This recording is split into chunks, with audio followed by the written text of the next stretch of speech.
Paris 1919. L'Arc de Triomphe a vu le plus beau des défilés, le défilé de la victoire. Mais l'aviation a été oubliée, une injustice. Alors le sergent-pilote Charles Godefroy décide un geste insensé, passer avec son chasseur un Nieuport sous l'Arche. Et il réussit.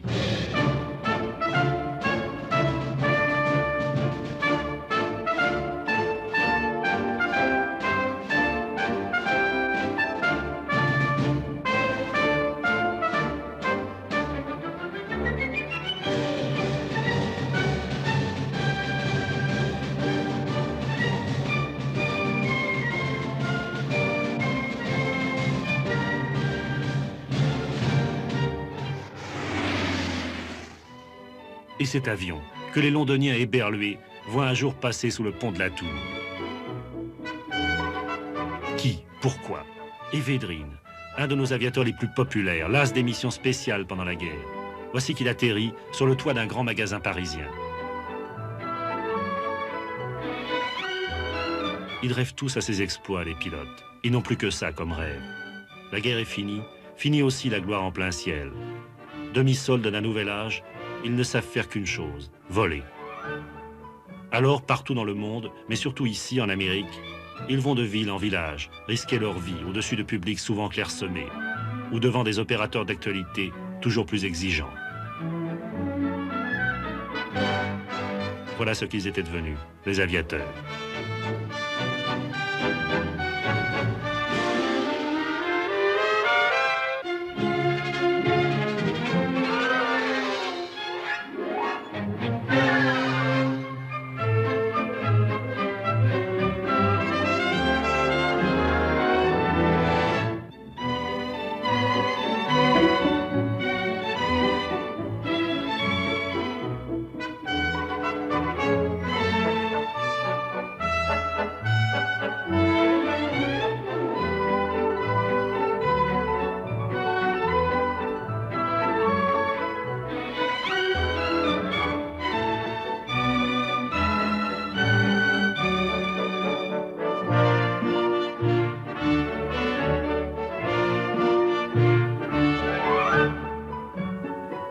Comme disent les Américains, c'est dur de gagner $1.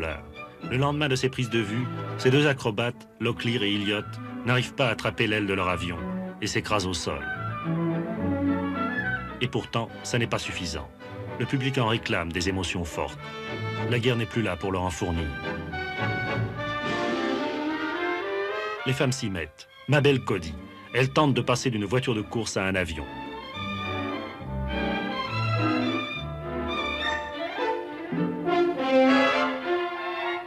Va-t-elle y arriver? Attention aux roues.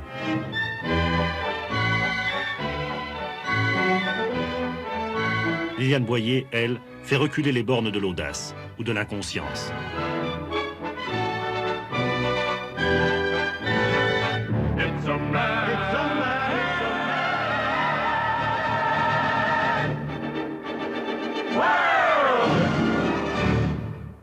À la fin, on en arrive à la folie pure. Se précipiter avec son avion droit dans une maison. Sans trucage. Les morts étaient vraiment morts. Pourquoi? Frank Thalmann est peut-être le dernier et le seul survivant de ces fous. Pendant des années, pour le cinéma, il a recréé ces cascades aériennes si dangereuses. Il en a toujours réchappé, en y perdant une jambe pourtant. Et son meilleur ami, le plus grand de ses pilotes de cinéma, Paul Mantz, y a laissé sa vie.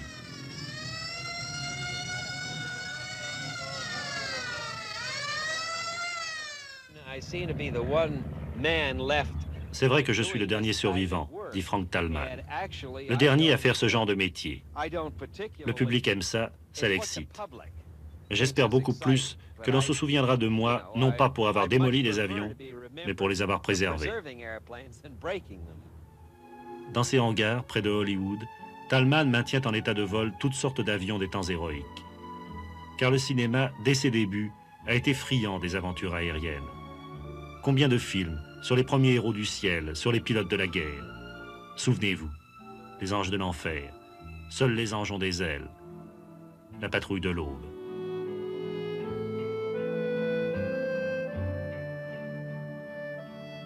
Les plus beaux de ses films ont été réalisés par cet homme, Howard Hawks, que nous avons rencontré dans sa retraite de Californie. Pour lui, dès le premier moment, entre le cinéma et l'aviation, ce fut le coup de foudre. I think so. Also, it was new. C'est vrai, dit Hawks, et surtout parce que c'était nouveau. Le cinéma se précipite toujours vers ce qui est nouveau. Venture, you know, of any kind. I enjoyed flying. Moi, j'ai passionnément aimé voler. J'ai possédé 15 ou 20 avions dans ma vie. J'en ai construit 2 ou 3 moi-même. Et j'ai participé à des courses. J'en ai même gagné quelques-unes. Won quite a few races. Ces courses, c'était les extraordinaires poursuites de bolides autour de pylônes qu'on organise dès 1919. Howard Hawks y amena son ami William Faulkner, qui écrivit alors un de ses chefs-d'œuvre, Pylône, où il racontait cette terrifiante expérience.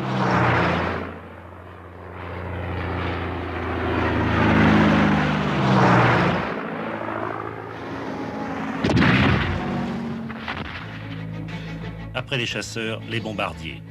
Ces énormes avions, faits pour parcourir de longues distances, sont eux aussi sans emploi. Alors naît une autre idée, aussi folle, traverser l'Atlantique. Oui, dès 1919, avec ces monstres de toile et de bois, voilà qu'on songe à l'océan. Comment? L'historien de l'aviation, Edmond Petit, répond. Alors il y a plusieurs façons de traverser l'Atlantique. L'idéal, c'est ce qu'on appelle l'orthodromie, c'est-à-dire l'arc de grand cercle, 5600 km. La sécurité, c'est de passer par les Açores et de revenir sur Lisbonne. Là, 6400 km. Une autre sécurité, c'est de quitter la Terre le moins possible, c'est-à-dire le Groenland, l'Islande, l'Irlande, 6800 km. C'est la route que veulent prendre 2 Anglais, le pilote John Alcock à gauche et le navigateur Arthur Brown à droite. Leur appareil, un bombardier, le Vickers Vimy 6 tonnes, 2300 litres d'essence, 2 moteurs Rolls-Royce 360 chevaux, une des premières radios. Le 14 juin 1919, Alcock et Brown décollent de Terre-Neuve. Tout de suite, ils se heurtent à leur pire ennemi. Le mauvais temps, un mauvais temps terrible. Et ils se retrouvent au ras des flots. Et à ce moment-là, la radio tombe en panne. Alors, ils ont essayé de passer au-dessus de la couche pour faire des visées et ils ont continué au sextant. Sur une traversée de 16h12, ils sont restés 12h57 au-dessus de l'eau. Et presque tout le temps en pilotage sans visibilité. Voilà comment ils arrivent, à bout de souffle, en Irlande. Ils ont cassé l'avion, mais l'Atlantique a été vaincu. En 1919, l'exploit a bel et bien été réalisé. Personne ne s'en souvient aujourd'hui, même si, pendant ce bref été, Alcock et Brown ont été les hommes les plus célèbres d'Angleterre.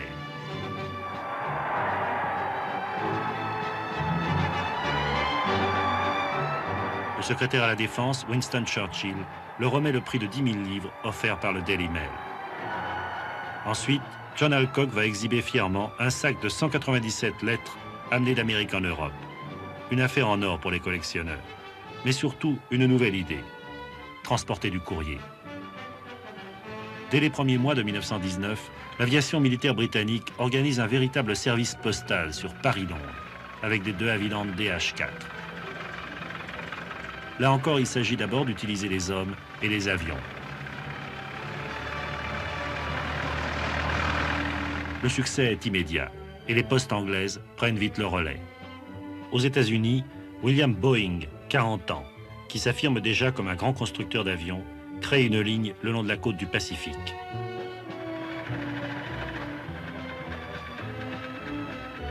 Tous ces premiers exploits et ces services réguliers de poste, voilà qui devait amener aussitôt une autre idée, transporter des passagers.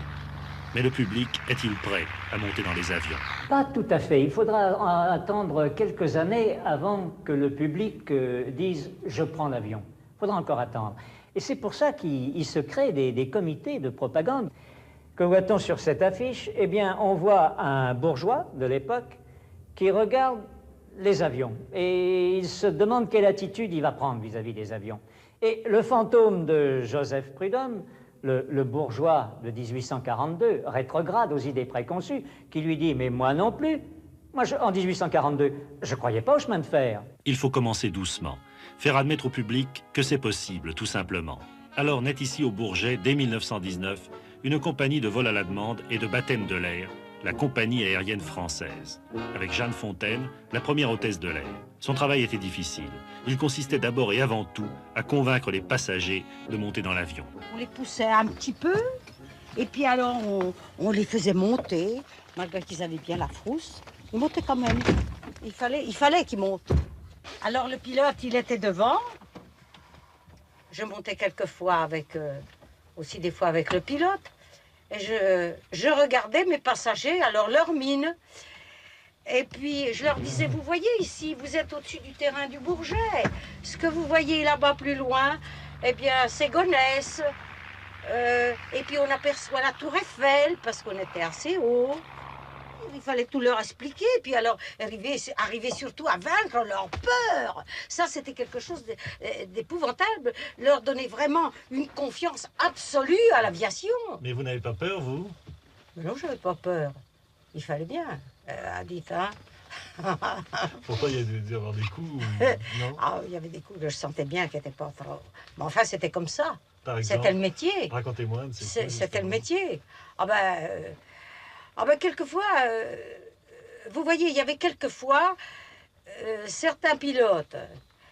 Avec certains pilotes, j'aimais bien ça m'était égal. Et puis certains avions aussi. Mais il y en avait d'autres, j'étais un petit peu hésitante, parce que je les savais douteux. Les pilotes, des fois, pas très, et puis les avions, hein, vous savez que les avions de la guerre de 14, j'aime mieux vous dire. Ou quand le Goliath aussi avait piqué du nez. Oh, le Goliath. Il a piqué du nez. Sur l'aéroport, il y avait 12 passagers dedans. C'était Bourget qui le conduisait. Alors, ils étaient tous les uns sur les autres. On a ouvert la porte, on les descendait sur notre dos. Et on l'a tout... Oh, ils avaient mal là, on les a emmenés au pavillon Paul Bert. Alors, il y en a qui disaient, j'ai ma robe déchirée. On vous offre, madame, on vous paierait une robe. Dites-moi tout ça, on ne regardait pas. Il fallait faire de la propagande, de la publicité. La compagnie ne regardait pas à payer. Et puis alors, on les a emmenés au pavillon pour les remonter un petit peu, mais c'était rien du tout. Après l'avion, c'était formidable. Il était très vexé, Mauger, du reste. Hein. Nous avons eu aussi quelque chose dont je me rappelle. Il y en a eu une fois un qui a perdu son hélice en l'air, sur Paris. Le pilote, il leur a dit, c'était Loriot, c'était un type extraordinaire. Il a lâché là, puis il est venu vers eux, il dit l'aviation c'est merveilleux quand ça fait plus de bruit. Ces pilotes merveilleux, comme ici Boulard, le premier sur Paris-Bruxelles, ils finissent par entraîner tout le monde derrière eux. Et se créent les premières lignes, vers la Belgique, vers l'Angleterre. Un vol régulier sur Londres, c'était toute une affaire. Nous allons vous raconter un de ces vols. Ce jour-là, sur ce Farman Goliath, le pilote était Dieudonné Coste à ses débuts et le mécanicien Maurice Bellante, que voici. Nous sommes passés à la météo, bon, mauvais temps, on arrive à la douane, au départ, une passagère seulement, une journaliste suédoise. Et puis, 1100 kilos de colis. Alors, notre passagère, elle était installée comme elle avait pu au milieu des 1100, elle avait quand même son siège, mais enfin, elle était entourée de colis. Alors, nous décollons et nous mettons à peu près presque une heure pour arriver à Beauvais à 60 km du point de départ. Pris dans des rafales, n'avançant pas, et on arrivait sur Poix, et sur Poix, il y a une fuite d'huile, on regarde sur le côté comme ça, et on voit que l'huile commençait à lamper près d'un moteur. Alors le moment était vraiment mal choisi, on se pose à Poix, premier atterrissage. Bon. On resserre un bloc de pompe qui nous ennuyait, là. On repart.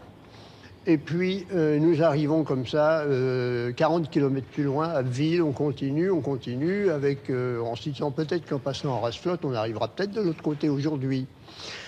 Mais on passe à Abbeville, on continue, et puis je voyais ma passagère qui regardait comme ça en bas. Elle trouvait probablement que la côte n'arrivait pas vite. Effectivement, à Paris, elle avait eu un dépliant de la compagnie qui lui donnait Paris-Londres en 2h30. Il y avait déjà plus de 2h30 qu'on était en l'air, et on était loin d'être à Londres. Bon, à Boulogne, on a été obligé de faire demi-tour. La mer blanche d'écume, on revient à Abbeville, alors l'avant-arrière à toute allure, on se pose, et il gelait, il faisait froid. La nuit arrivait. Alors notre passagère est descendu. Nous l'avons confié à la femme du gardien qui l'a réchauffé. Pendant que Coste et moi, on faisait les vidanges d'eau, vidange d'huile, il fallait tout vidanger. Pour arriver à passer la nuit, il fallait refaire de l'essence aussi. Alors c'est ce que vient, il était déjà tard quand le soir on a eu fini de faire tout ça. On a eu terminé avec nos vidanges et puis le plein d'essence. Mais de l'essence, il n'y en avait pas pour aller jusqu'à Londres. On a dit qu'à cela ne tienne, on prend ce qu'il y a et on en refera à Nîmes, de l'autre côté. Et donc, le matin, comme ça, de bonne heure, on a réveillé notre passagère, nous sommes repartis. Nous l'avons réinstallé au milieu de ces collines, nous sommes repartis. Ça, c'est le voyage type. Et puis, ma foi, on a réussi à traverser, mais de justesse. Il fallait faire de l'essence à Nîmes. Bon, on se pose, nous faisons notre essence, et à ce moment-là, on avait déjà un problème. On avait un moteur qui n'allait pas bien, sur lequel on avait supprimé un cylindre sur les 9. Alors on marquait avec 9 cylindres d'un côté, 8 sur l'autre. Et puis on décolle, dans la tempête de neige toujours. Et il n'y avait pas 10 minutes qu'on était en l'air, en rage-mode sur la campagne anglaise, là, par-dessus tous ces petits prés. Le moteur sur lequel on comptait s'arrête pile, lui. Alors, on n'a pas eu le choix.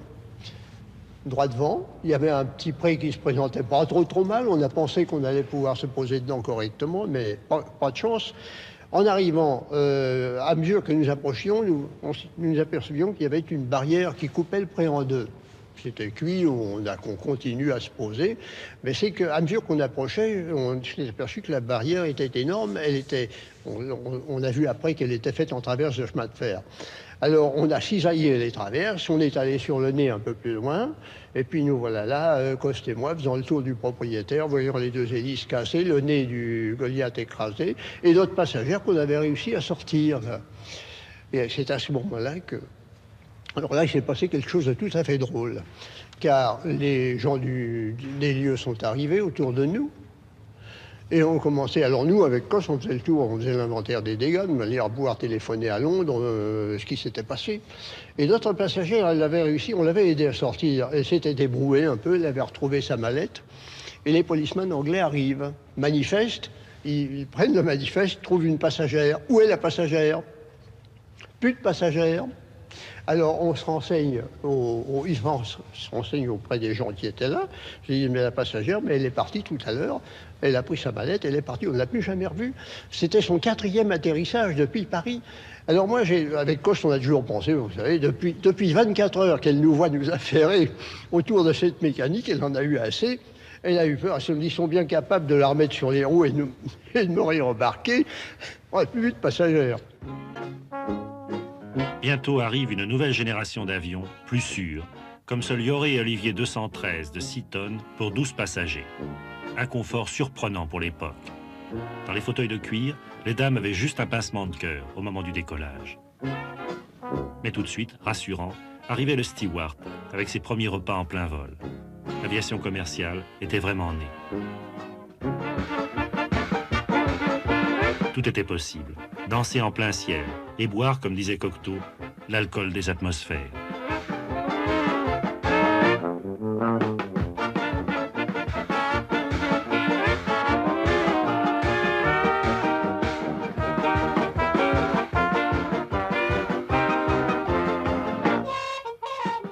Et on atterrissait sur la piste en herbe de l'aérodrome de Croydon, près de Londres, après 3 heures de vol et pour 550 francs de l'époque, très cher.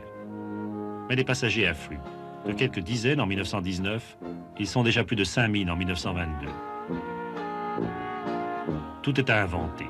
Les chariots à bagages, la douane, et dans les aérogares en planche, un vague service de police. Et un tableau d'affichage émouvant de simplicité. Les compagnies commencent à se multiplier. Ces affiches, conservées au musée Air France, en témoignent. Jean Brun lance les lignes Farman vers l'Europe du Nord. Albert Gaucher regroupe les lignes sur Paris-Londres dans Air Union. Albert Delin anime la franco-roumaine pour desservir l'Europe centrale. Après sa mort, il est remplacé par le grand Maurice Nogues. Avec un Blériot Spad pour 4 passagers, Nogues ouvre la ligne de Bucarest.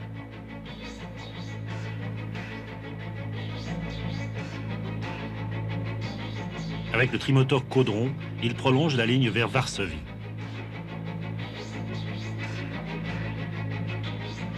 Il est le premier transporteur européen à atterrir à Moscou, le 16 novembre 1924. Moscou, qui vient à peine de sortir de la guerre civile. Il veut maintenant aller encore plus loin, vers Saïgon. Ce sera Air Orient.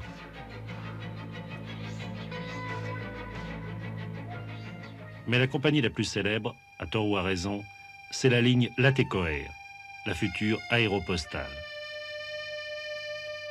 Tout avait commencé ici, à Toulouse, le jour de Noël 1918. Rien n'était très différent. Il faisait soleil, sans doute, comme aujourd'hui, et le Capitole était rose, comme la ville. Toutes les conditions étaient réunies pour fonder une ligne aérienne. Une bonne météo, une situation géographique privilégiée, une usine d'aviation à côté. Son patron, l'industriel Pierre-Georges Latécoère, est lui aussi préoccupé par l'après-guerre. Latécoère avait donc l'idée de rejoindre pour la poste l'Europe à l'Amérique du Sud. Première étape, il s'agit d'arriver au Maroc. Avec quel avion? Le Breguet 14. Il y en a des milliers au surplus de guerre. C'est un bon avion, solide, mais se lancer sur de telles distances avec un seul moteur, n'est-ce pas trop risqué?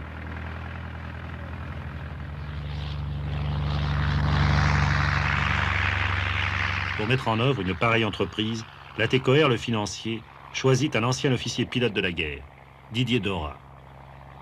Il allait, d'une main de fer, mener les avions et les hommes. Les hommes, ils vivaient dans cet hôtel près du Capitole, comme Alexandre Bael et Jean Dufour.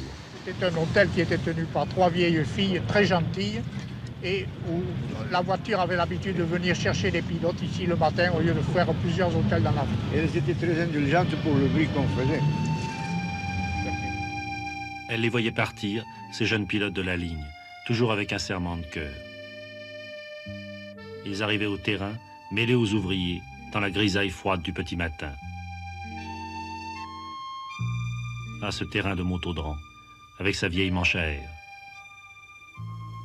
Que de souvenirs, que d'émotions pour les rares survivants de l'aéropostale.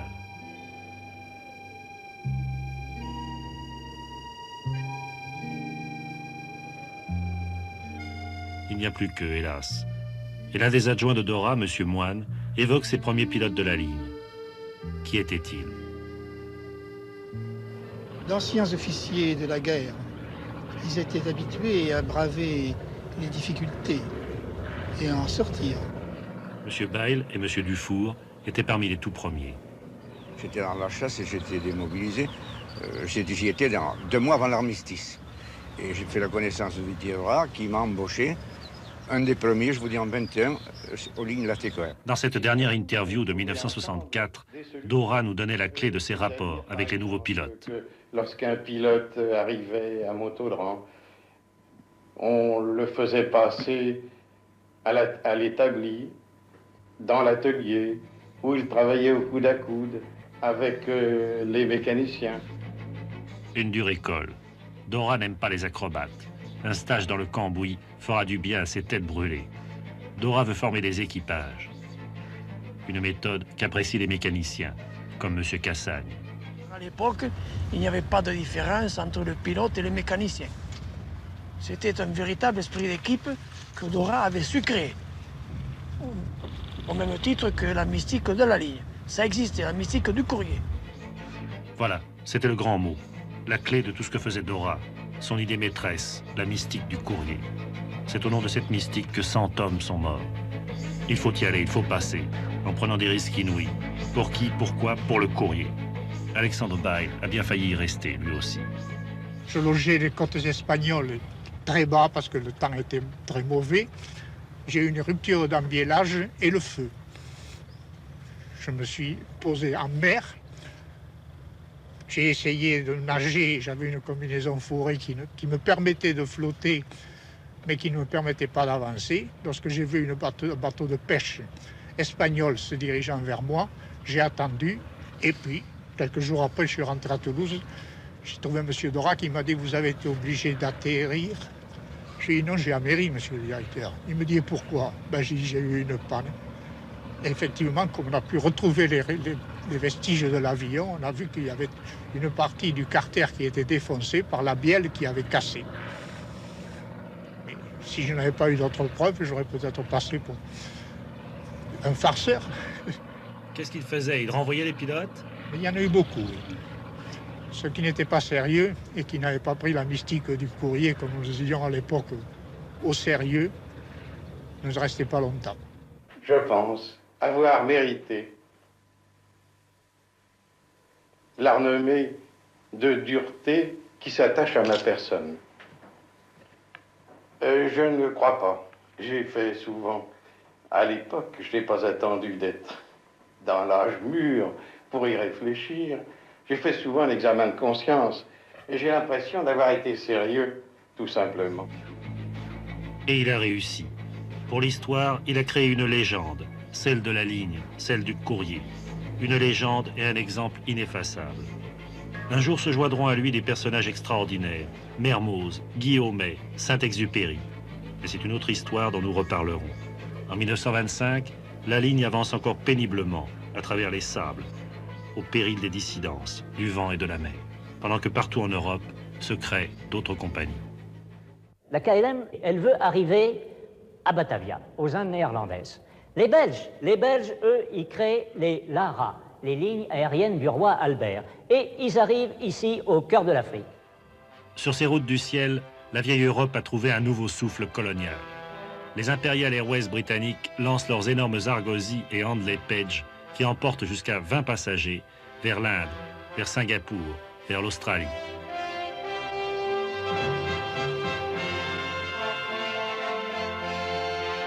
Pour les dirigeants soviétiques aussi, l'aviation, c'est l'avenir. Ils organisent très vite une compagnie aérienne, la Dobrolet, qui exploite d'abord des avions fournis par les Allemands, des Junkers F-13, le premier avion de ligne vraiment moderne, entièrement métallique, à la tôle ondulée caractéristique.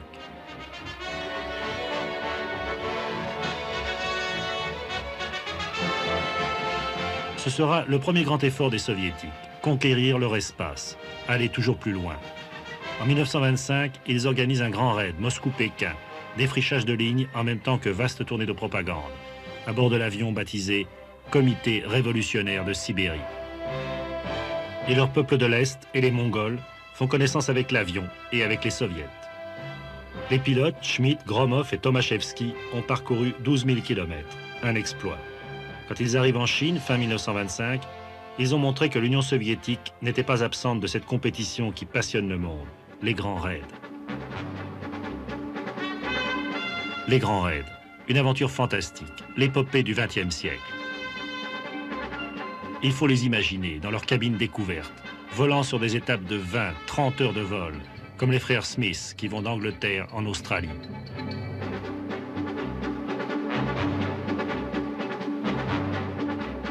Comme les Portugais Cabral et Coutinho, qui traversent les premiers l'Atlantique Sud. Comme les Italiens Ferrari et Massiero, qui vont les premiers d'Europe au Japon. Un autre Italien, Pinedo, vole de Rome à Tokyo par l'Australie. Et deux Français, le populaire Pelletier d'Oisy dit Pivolo et son mécanicien Bezin, réussissent Paris-Tokyo.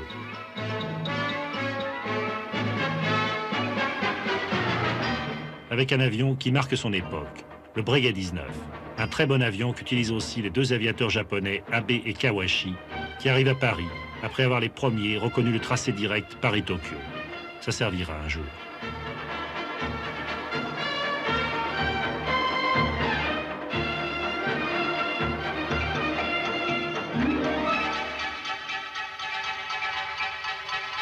On n'en finirait plus de tous les citer.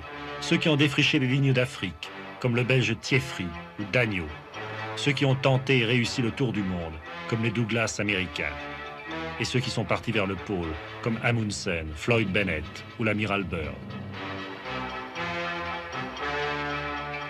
1920-1926, que d'exploits. Mais pourquoi? Pour l'argent, sans doute. Pour le prestige national, certainement. Et les aviateurs sont souvent des militaires. Ils retrouvent la gloire dans le ciel. Mais c'est aussi une nouvelle forme d'exploration, de conquête et de dépassement de soi-même. Voilà ce qu'avait apporté l'aviation en ce temps-là.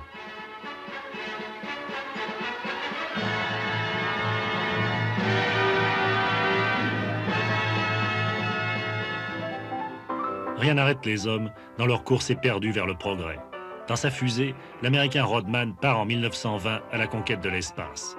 Un dernier baiser, un dernier adieu, et juché comme un satellite au-dessus de son baril de poudre, il s'apprête à entrer dans l'histoire.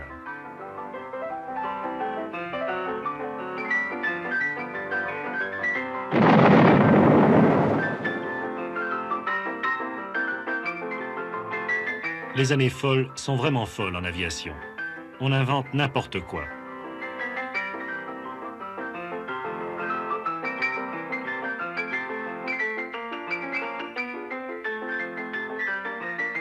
Toujours en Amérique, voici le Flying Butcher, le boucher volant. Avec ses économies, il s'est construit une bicyclette à réaction. C'est simple, il suffit de courir derrière, la boîte d'allumettes à la main, et d'enflammer au bon moment la fusée.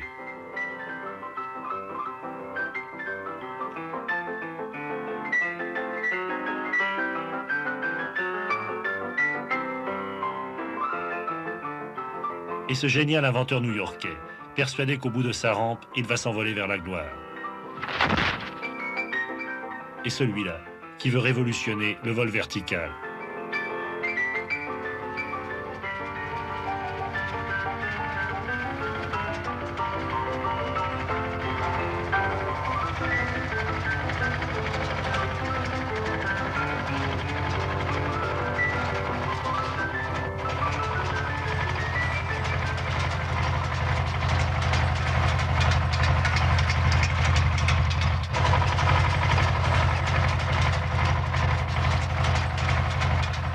Enfin, la plus énorme des folies, et géniale celle-là, le Capronissime. La gigantesque réalisation de l'ingénieur Caproni, 1921. Un hydravion de 26 tonnes, 10 mètres de haut, 30 mètres d'envergure, 3 fuselages, 8 moteurs et 9 ailes. Ce que fut le destin de cette machine incroyable, la fille et le fils du célèbre constructeur italien nous le racontent. Ah, mais vous savez, quand on parle du Capronissime, il avait commencé à penser un avion pour 500 personnes en 1915. Il a fait un tas de dessins, etc. En 1920, finalement, il a fait cet avion Capronissime avec 100 personnes. Alors, ils étaient très simplement assis comme en tram, oui, puisque c'était pour lui très simple, aller en vol, comme on prend le tram, comme ça on allait en vol, enfin. Le 4 mars 1921, sur le lac Majeur, ont lieu les essais de la machine avec laquelle Caproni veut traverser l'Atlantique. Il est arrivé qu'au second vol, on avait mis tous des petits sacs de terre et on les avait pas liés. Alors quand l'avion est monté, mon père qui arrivait très rapidement de Milan, il n'était pas là. Il y avait des grèves, c'était un moment terrible pour l'Italie au 21. Et l'avion a pris le décolle et tous les sacs de sable sont allés dans la queue. Et comme ça, à 30 mètres, il est plongé dans le lac. Et l'avion a été presque complètement détruit. Et alors le premier essai a été un insuccès du point de vue pratique, mais sans doute un très grand succès du point de vue technique, parce que mon père a montré qu'on pouvait voler avec un avion avec le poids équivalent à 100 passagers. Mais toutes ces années 20 sont marquées par un rêve, le vol direct à travers l'Atlantique, de New York à Paris, la dernière grande aventure. En 1926, le Français René Fonck tente sa chance le premier, avec son radio, clavier, un mécanicien, Islamov, et un copilote, Curtin. Fonck a décidé de partir le 21 septembre de New York, sur ce trimoteur Sikorsky de 1200 chevaux. Fonck, l'as des as de la chasse française pendant la guerre, 75 victoires, un pilote infaillible. 6 heures du matin. Fonck a du mal à décoller. L'avion est trop chargé, 9000 litres d'essence. Jusqu'au dernier moment, jusqu'au bout de la piste, Fonck tire désespérément sur le manche.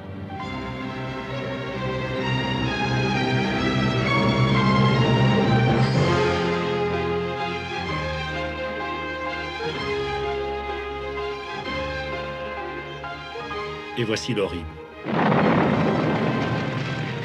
De ce brasier, on ressort Fonck et son copilote indemnes, miraculeusement. Mais ses compagnons ont péri, carbonisés.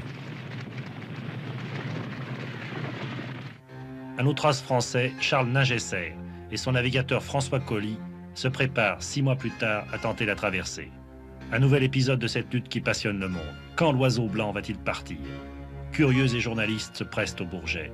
Parmi eux, un caméraman d'actualité, René Bru. Il est revenu au bord de cette piste du Bourget. Il y avait des jours et des jours que l'on venait. Alors on nous disait, oh ben c'est pas pour ce soir. Parce qu'on passait la nuit. Parce que ça devait être au matin les départs. Et c'était toujours remis. Et tout le temps comme ça. Et on a appris que Ningesser et Colly étaient au bout du rouleau, financièrement. Fallait qu'ils partent. Et il décide de partir, au matin du 8 mai 1927. Une aube froide, une lumière inquiétante.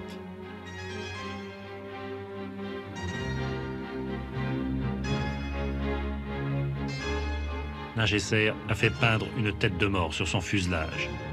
C'était son insigne pendant la guerre. Mais là, c'est une note qui s'ajoute à l'impression d'angoisse qu'éprouvent tous les spectateurs au moment de l'envol. L'avion, un levasseur prototype, est lui aussi très lourdement chargé. Plus de 4000 litres d'essence. Le drame de Fonck est dans toutes les mémoires. Réussira-t-il à décoller, l'oiseau blanc?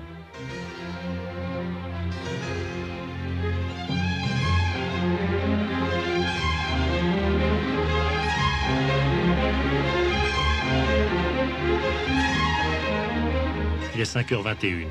Ningesser a décollé. Maintenant, il va avoir à affronter, avec son moteur Lorraine de 450 chevaux seulement, les redoutables vents dominants, presque toujours contraires, qui rendent la traversée dans le sens Paris-New York bien plus difficile que dans l'autre sens. Et ils partent sur la route qui se sont tracées, c'est-à-dire pratiquement toujours l'arc de Grand Cercle, pour arriver Terre-Neuve et New York. À Paris, c'est l'attente. Devant le siège des journaux du matin, la foule des grandes occasions s'est rassemblée peu à peu. La première dépêche est tombée à 6h04.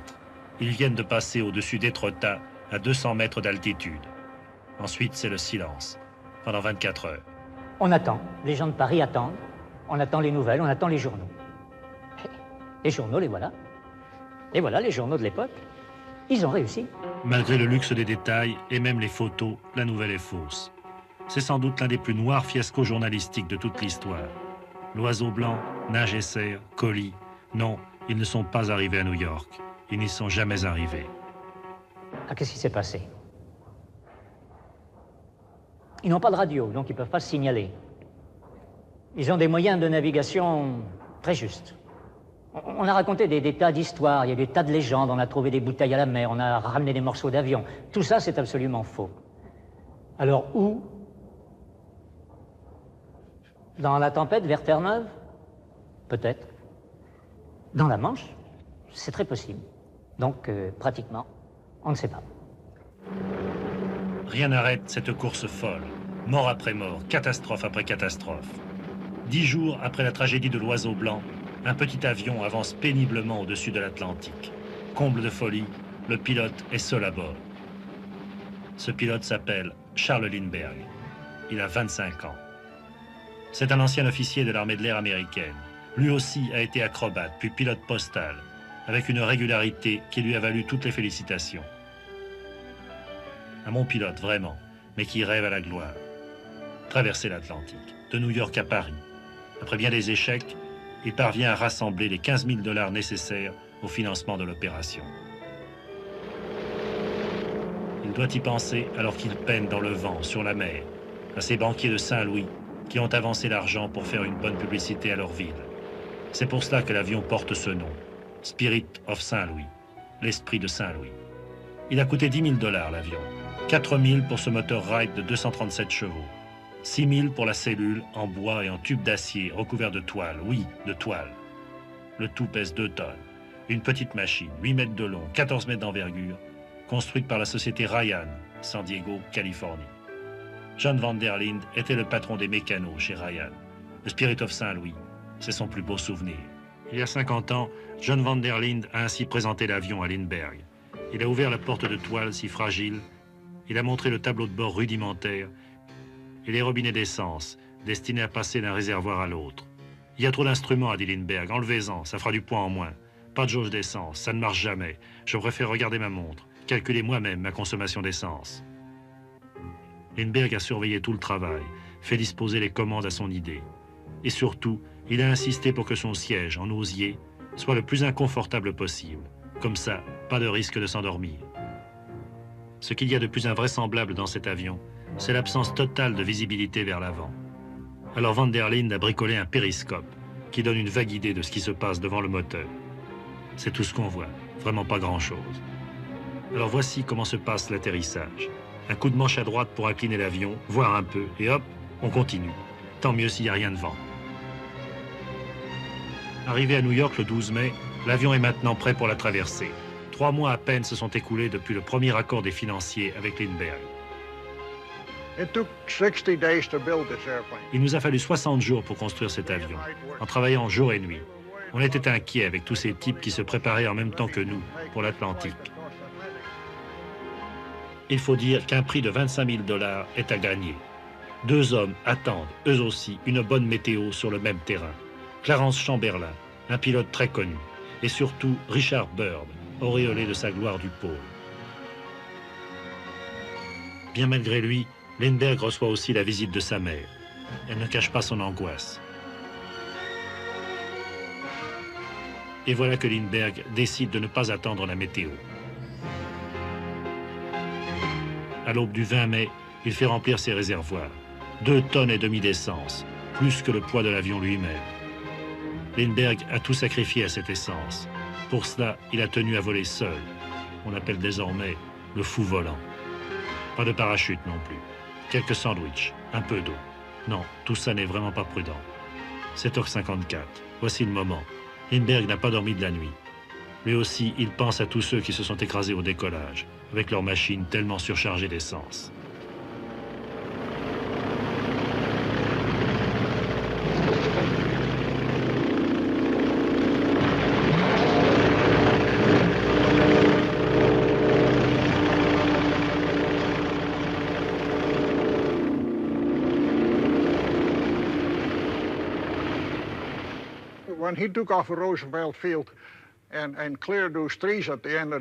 Quand il a décollé, qu'il a réussi à passer les arbres en bout de piste, on a poussé un grand soupir de soulagement. Et on a tous été faire la fête à Broadway. Vous aviez peur pour la suite? Nous n'avions pas l'ombre d'une inquiétude. John Van der Linde avait confiance. Il avait bien fait son boulot. Et le moteur Wright, merveilleusement réglé, tourne à la perfection. Au départ, tout se passe bien. Il a d'abord des points de repère et finalement, il ne quittera la Terre qu'à Terre-Neuve. Avec l'océan, les choses sérieuses commencent.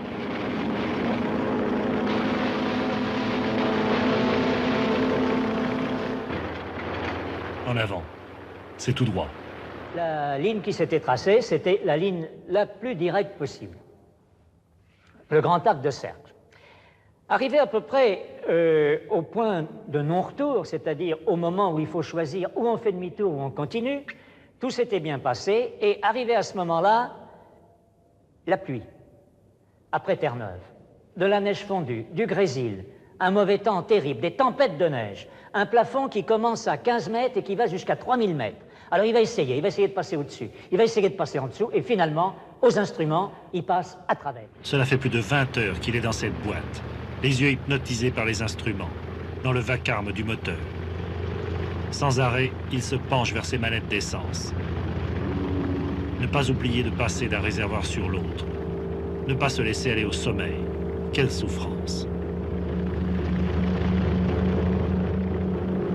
Et l'incertitude qui le ronge, de savoir si son compas fonctionne bien, s'il tient le bon cap. Et ça continue. À tout moment, dit-il, je m'endors, les yeux ouverts, en ayant conscience, mais sans pouvoir m'en empêcher. Il a bien failli aller droit dans la mer. Quand il se ressaisit, il est à 1,50 m des vagues, en pleine tempête. Il tire sur le manche et s'en sort. C'est là vraiment qu'il a gagné.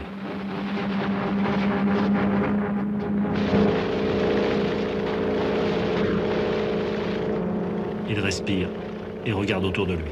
Là, il voit un petit bateau de pêche. Alors il descend, il tourne autour et il dit « L'Irlande !» Les gens ne lui répondent pas, ils n'ont pas entendu, ils croient une plaisanterie, ils ne savent pas, on ne lui répond pas. Il reprend son cap et il arrive à son point de repère, il arrive à l'Irlande. 30 heures qu'ils luttent. 30 heures. Il faut tenir. Un dernier effort et ce seront les côtes de France.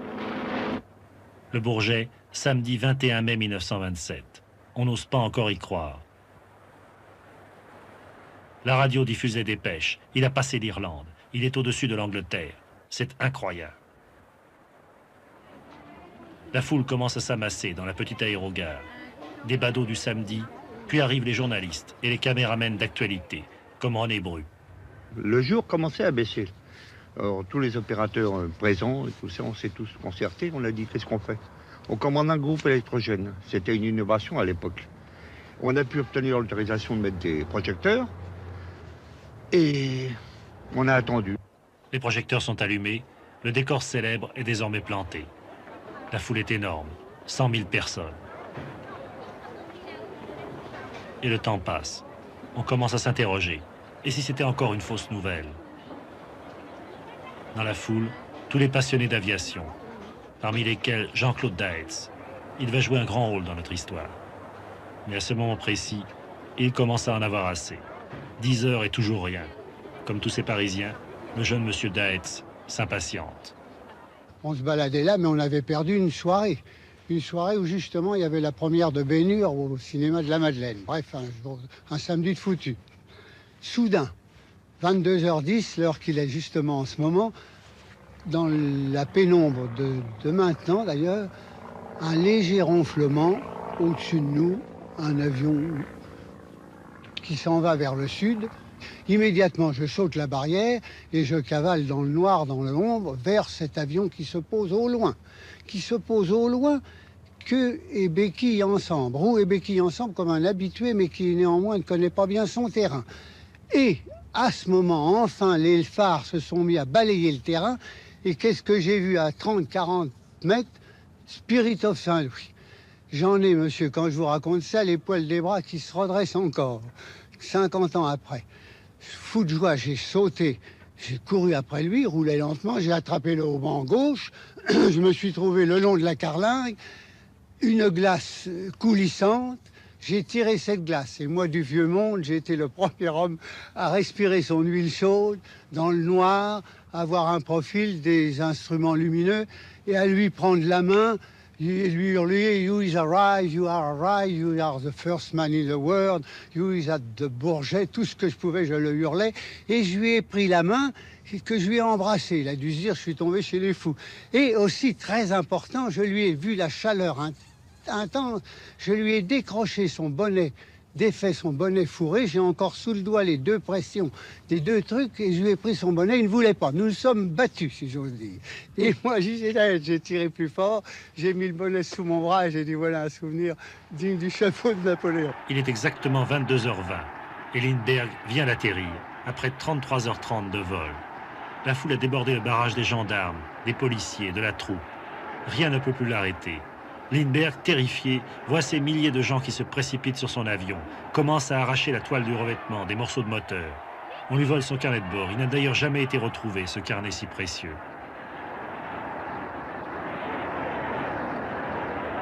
Deux aviateurs français, Detroya et Delage, arrivent in extremis à sortir Lindbergh de son avion, à l'arracher à la foule complètement déchaînée et à l'amener à l'écart.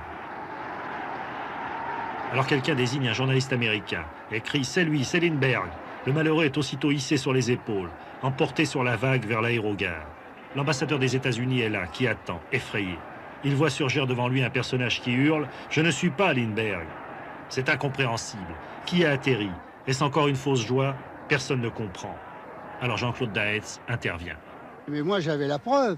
Alors j'ai été vers l'ambassadeur, je lui ai donné le bonnet fourré encore chaud, qui avait Boston à l'intérieur. Et je lui ai dit, your son is arrived, votre fils est arrivé, il est là, il est là. Et j'ai pris le bonnet, la fenêtre était ouverte, c'est au mois de mai, il faisait beau, premier étage du Bourget. Et à la fenêtre, avec mon paletot de cuir tout dépeigné, j'ai fait voir le bonnet. Alors j'ai reçu dans l'estomac, je répéterai toujours, une ovation, je peux être président de tous les États-Unis, d'Amérique ou d'Europe centrale, on en recevrait pareil. Et des copains dans la foule ont dû se dire, mais qu'est-ce que Daetz peut faire là? J'ai compris un peu cette méprise et que les applaudissements n'étaient pas pour moi.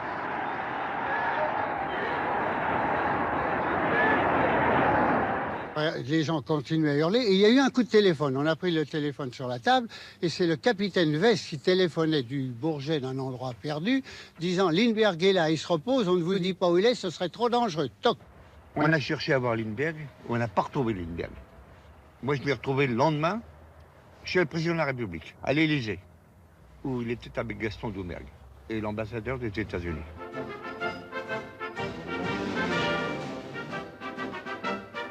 Lindbergh se réveille l'homme le plus célèbre du monde. À l'Élysée, ce grand garçon américain commence une nouvelle vie, vraiment. Il dit « Si j'avais débarqué sur une autre planète, tout cela n'aurait pas été plus étrange. »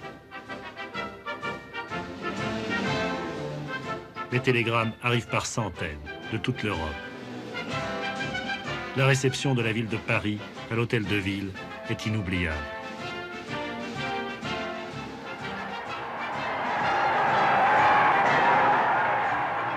Et le lendemain, ce sera Bruxelles, puis Londres, puis New York, bien sûr.